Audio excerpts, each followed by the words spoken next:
Hollywood ရဲ့ Oscar ပေးပွဲသမိုင်းတစ်လျှောက် shocking moment ဗဇက်ဟောင်းသားဖြစ်သွားစေတဲ့ခိုက်တန့်၅ခုကိုဖော်ပြသွားမှာဖြစ်ပါတယ်နံပါတ်5မင်းသား Adrian Brody ရဲ့ surprise kiss ပါ2003ခုနှစ် Oscar ဆုပေးပွဲရဲ့အကောင်းဆုံးအမျိုးသားဇာတ်ဆောင်ဆုကိုမင်းသား Adrian Brody က The Pianist ဇာတ်ကားနဲ့ Oscar ရရှိခဲ့တယ် Oscar ဆုလက်ခံယူဖို့စင်မော်တို့တက်လာပြီးဆုကြေညာပေးတဲ့မင်းသမီး Halle Berry ကိုဖန်နှန်းခဲ့တာပါရိုးရိုးတာမန်ယဉ်ကျေးမှုရနန်းတဲ့ပုံစံမဖြစ်ခဲ့ပဲမင်းသမီး Halle Berry ကိုသူ့ပါတနာတယောက်လိုရှယ်နန်းပစ်တာပါ long surprise kiss လို့ပြောကြတယ်ဗျ Halle Berry အပါဝင်ပရိသတ်များကပါမမျှော်လင့်ထားတဲ့ shocking moment ပါရီရမလို့ငိုရမလို့ဖြစ်သွားစေတဲ့ Oscar moment ပါဗျနံပါတ်4နေရာကိုယူထားတာကတော့ကိုရီးယားရုပ်ရှင် Parasite က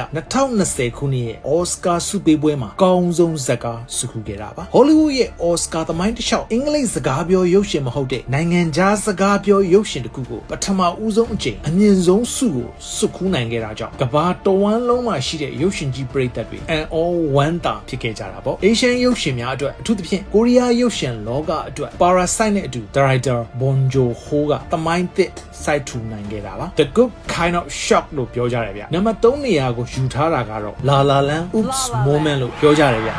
2019ခုနှစ်ရဲ့ Oscar ဆုပေးပွဲမှာလူတွေကို shock ရသွားစေတဲ့ကြီးမားတဲ့အမှားတစ်ခုဖြစ်ခဲ့တယ်အဲ့ဒီနှစ်ရဲ့အကောင်းဆုံးရုပ်ရှင်ဇာတ်ကားဆုကို La La Land ဆိုပြီးမှာယွင်းကြေညာခဲ့တာပါ La La Land ရုပ်ရှင်အဖွဲ့သားတွေအားလုံးပျော်ရွှင်စွာအောင်ပွဲခံဖို့ Oscar စင်မြင့်ထက်မှာနေရာယူကြတာပေါ့ကျေးဇူးတင်စကားစပြောနေတဲ့အချိန်မှာပဲတကဘာလုံးကပရိသတ်တွေနဲ့ La La Land အဖွဲ့သားတွေတိလိုက်ရတာကအဲ့ဒီဆုဟာမှာယွင်းစွာကြေညာခဲ့တယ်ဆိုတာပါ La La Land ရုပ်ရှင်ဟာအကောင်းဆုံးဇာတ်ကားဆုမရခဲ့ပါဘူး What အားလုံးကိုရှုပ်ထွေးသွားစေတဲ့အခိုက်အတန့်မှာဟုတ်ပါတယ်အဲ့ဒီနှစ်2019ခုနှစ်ရဲ့အကောင်းဆုံးရုပ်ရှင်ကိုမွန်လိုက်ဇာတ်ကားကရရှိခဲ့တာပါနံပါတ်1နေရာကိုယူထားတဲ့ shocking moment ကတော့ Marlon Brando ရဲ့ Refuse the Oscar ပါ shocking and powerful moment လို့ပြောကြတယ်ဗျ1983ခုနှစ်အတွက်မင်းသားကြီး Marlon Brando က The Godfather နဲ့ Oscar ဆုခူးခဲ့တယ်ဒါပေမဲ့ Marlon Brando ကအဲ့ဒီနှစ်ရဲ့ Oscar ဆုပေးပွဲကိုမတက်ရောက်ခဲ့တယ်လို့သူ့ကိုပေးတဲ့